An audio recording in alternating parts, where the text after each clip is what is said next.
On this episode of The Game Quest, driving through the Outback. I actually really like the Outback. Would hate being in the middle of nowhere. the boys go on an 8-hour road trip to Melbourne, where they run into some car trouble. Imagine being 8 hours away from home. You know, your car breaks down. If it does, I don't know what we're gonna do. They penetrate the huge convention that is the Australian Penny Arcade Expo. So we're at PAX Australia. It's not a Duke, which originally I wanted, but this is the Halo 2 one. They hunt for some video games, as they damn well should. But the first thing that catches my eye that I want to buy is a Super Nintendo. So I'm staring at the games on the counter, and I've got to pull the trigger on them. If the money's right, I've got to get them. And they find some unpriced NES games. We could probably make a deal here and get this stuff pretty cheap.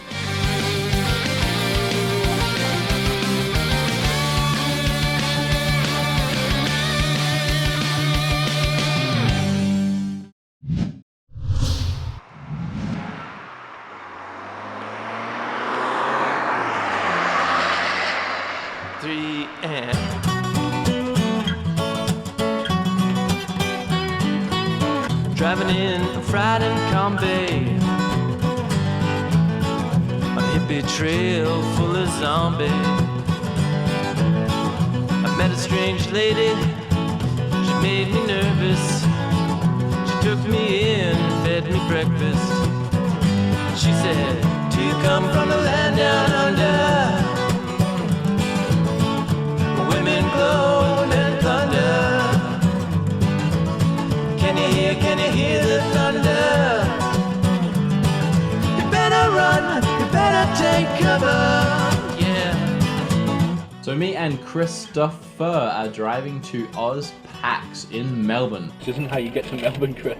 That's one hell of a road trip. It's about 8 hours and there is literally nothing on the way. Driving through the Outback. I actually really like the Outback. Wood hates being in the middle of nowhere. He hates being away from everything. There's dirt and there's trees. And there's a little town called Keith with a population of about 7 people who work in the gas station.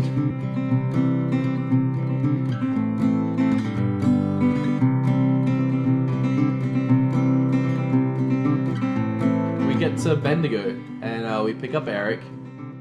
This is the next day now. We're actually heading into Melbourne. Now, when I first heard that Wood and Chris were coming on their way to come get me, the excitement just started to build up. The first day that we left on a Thursday morning to go pick up our passes, so we could be more prepared to tackle the big convention that was PAX weekend. We had noticed on the way to Melbourne, my car was getting a little warm. My car always does that. It's gonna be fine. It's never been a problem before. But on the way back, it got really bad. It was way up in the red, and it was just, we needed to pull over. So what is actually smoking? Is it your radiator? It's radiator, it's just the water. I think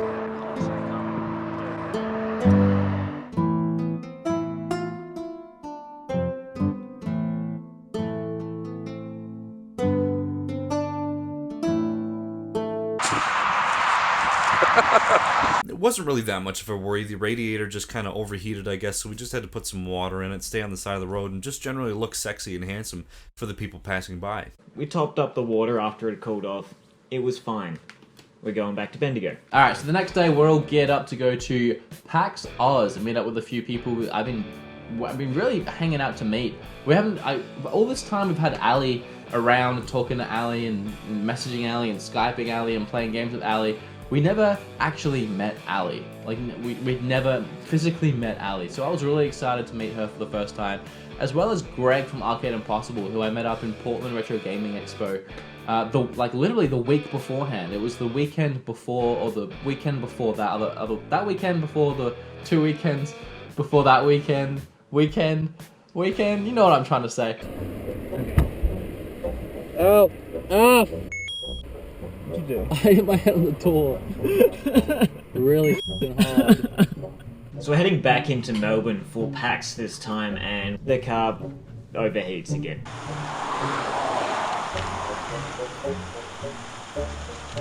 So the car breaks down and you can clearly see the joy on my face. Watching that footage back now of me smiling, I feel horrible about it. This is our way home. This is how we're getting home from Melbourne. If it dies, I don't know what we're gonna do. It was funny until I started driving again, and suddenly all the cars and the trucks on the freeway were passing us because I was having to go at about 70 or 80 kilometers an hour. Trucks were just cruising past us, one after the other.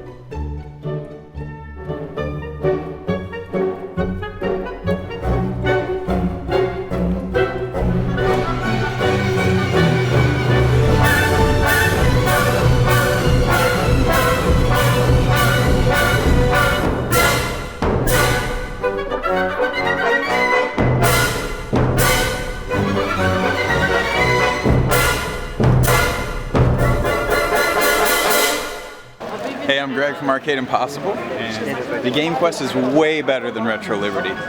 Heaps.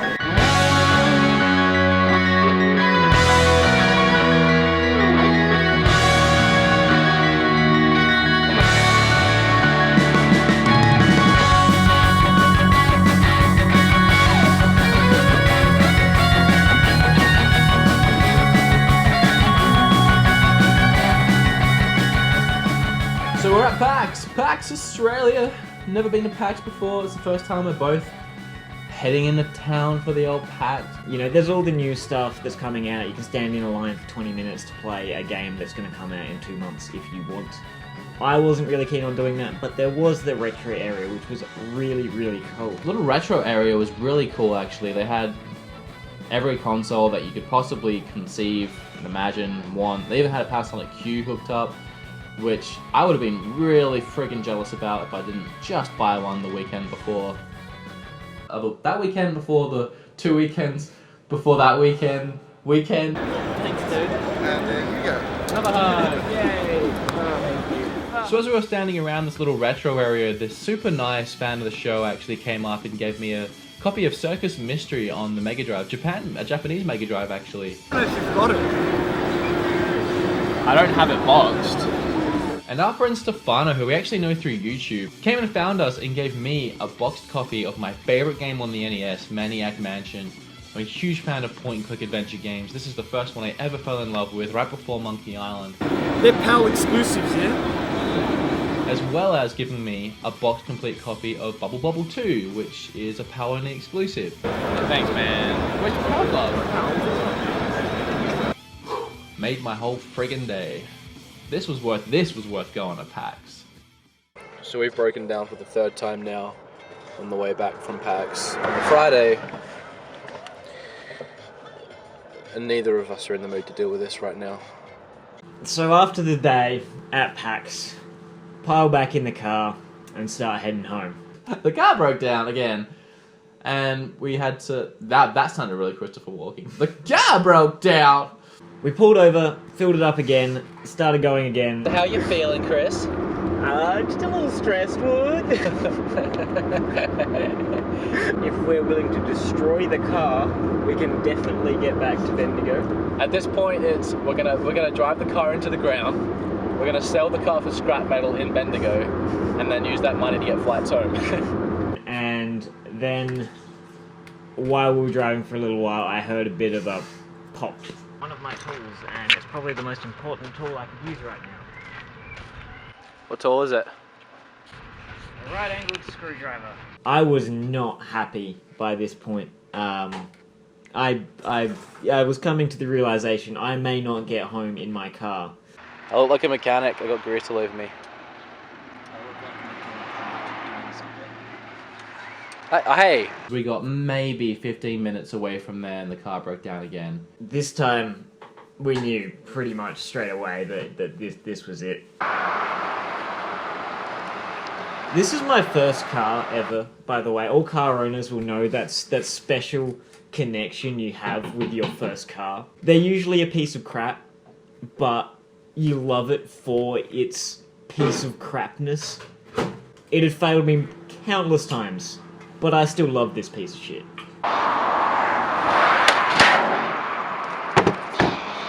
For good that time. For good. The car was not moving ever again. And and I heard that they broke down on the way back. They said they could fix the car, and we waited and waited and waited, and over about an hour and a half process, we just figured, you know what, I'll just come pick them up. So myself and my girlfriend, dressed as Superman and Superwoman, coming straight from a Halloween party, we arrived after about an hour's worth of driving to rescue a shirtless Wood, a very, very frustrated Chris. Hello, Crossroads, Eric. Hi. Hello, Amber. Thank you for coming and saving us. We were stuck there for a long time too. We were there until night. I love how you've come to save us in Superman outfits. It's very fitting. You really have saved the day. The next day, on the way driving to our friend Stefano's house to do some hunting before we head to PAX again, I'd made some phone calls and I'd organised for my car to be towed away and eventually be crushed and gone for good.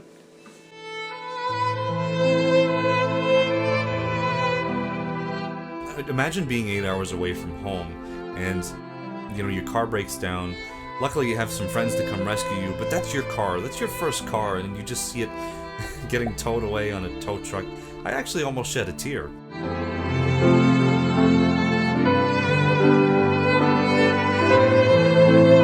Looking back on it now, it's really funny. he says not laughing in the slightest. You want it to be funny. I laugh at it, but it hurts.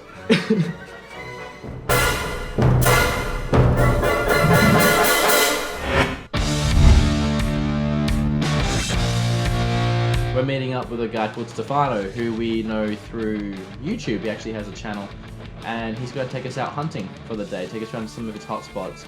And this guy is super freaking rad. This has to be one of the nicest guys we've ever met in our lives. Hello, Ricky. Nice shirt. Thank you, DuckTales. I have $80 in my pocket from my freshly sold car. And I'm gonna spend it to drown my sorrows. How you going, buddy? Five people. Five? Yeah. Cheers.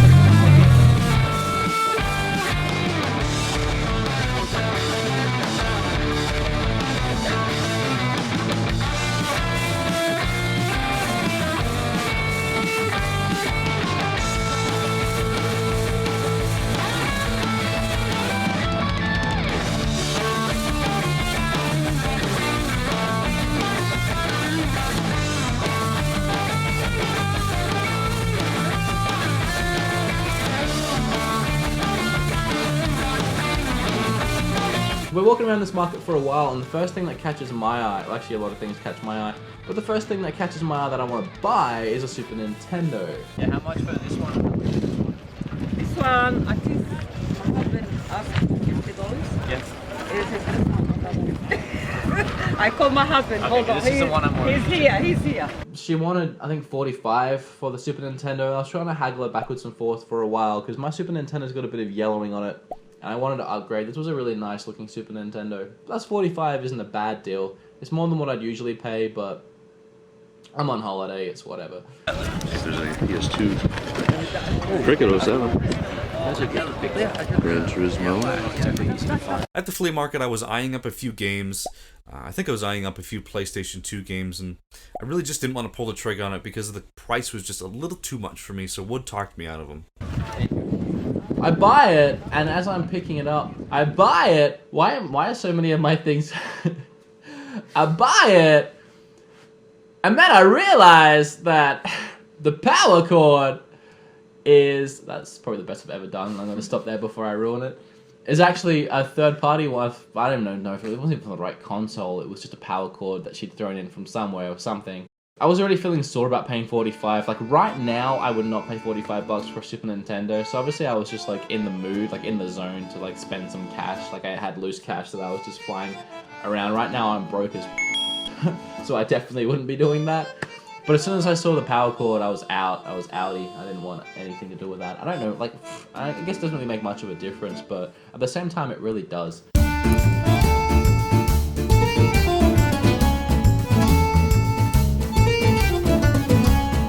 Third time's a charm, hey? You got a yellow one. You got a green one too. It's not a Duke, which originally I wanted, but this is the Halo 2 one, which goes with the Xbox I got, so, which I didn't have the control.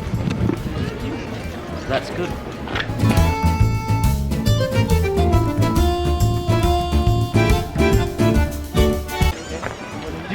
Remember you had the game, and I said it was American. Remember you had it in this glass. Yeah. Did you get ready to get rid of it? Because you would have liked that one. Yeah. Journey to Silius. Oh. It was NTSC. I didn't pick it up because I don't. I would have bought it. Yeah.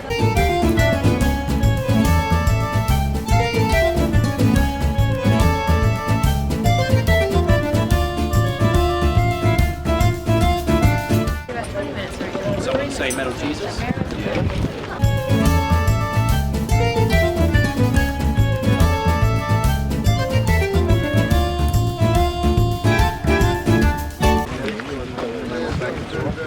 So I found a box PlayStation 2, which is one that I didn't already have. He wanted 25 bucks. I got him down to 20. I tried to get him down to 15 if he took something else out that he had bundled with it, but he wouldn't do it. So I paid 20. Not the best deal ever, but it was something to, you know, fill the void of my car. Like, yeah, it helped. Next place we go is Cash Converters, I believe. And Cash Converters is a well-known kind of pawn shop chain here in Australia. So we head to a pawnbroker's next, and we're walking around inside, and we aren't finding anything good. I'm looking around the glass cabinets. I really don't see anything. I see like a $75 GameCube, and I'm like...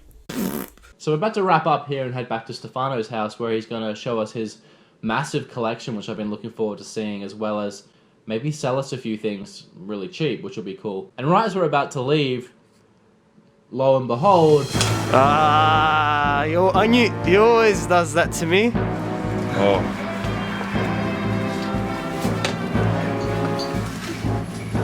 This guy who's running the pawnbrokers brings out a ton of boxed NES stuff, loose NES stuff, GameCube stuff, and slaps it on the counter. Pulls out all these games out of just thin air, what seems, and it's just a bunch of boxed NES games and a bunch of import NES games, which would be perfect for me because I actually brought my NES from home so I could play the NTSC, the America games. Eric, Which ones? I'm pretty sure there's some NTSC games. Jeopardy. That's not PAL. And I was just itching for a deal. Look, he's reasonable. Yeah. Yeah, look, making an offer what you're thinking. There is a couple of titles in here that I really want, but I'm getting very broke by now, so the prices had better be damn good. None of it is priced though, that's the thing. It's all just come in. He's all just bought it from some poor guy who sold his collection, so none of it's priced yet. We don't know what the prices on these things are. He doesn't know what the prices are. So I'm staring at the games on the counter, and I've got to pull the trigger on them. If the money's right, I've got to get them. We could probably make a deal here and get this stuff pretty cheap. So let's start talking prices. On the next episode of The Game Quest, Do you want it? If I do it for 50? the guys try to get these unpriced games as cheap as they can. Doesn't know what they're worth yet. He hasn't looked them up. This is insane. This is Seriously, incredible. insane. They head over to Stefano's house to check out his amazing collection and possibly get some mates' rates on games he's selling. I'm giving you mates rates. He had so much stuff. It was like a pristine museum in there. Honestly, I just don't care that much. First thing he said actually was there's no way I could part ways with those, so of course I started pulling them out and asking prices. Picked out some good ones, man. Just go each on them. And lastly, but not leastly, they head back to PAX for some more shenanigans. So you've got, there's 5 minutes left.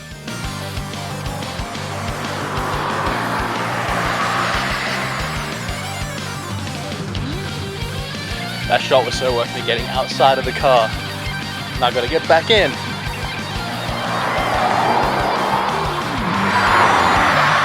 That's it. Come back and get me. Drive all the way around. There you go, there's a good boy.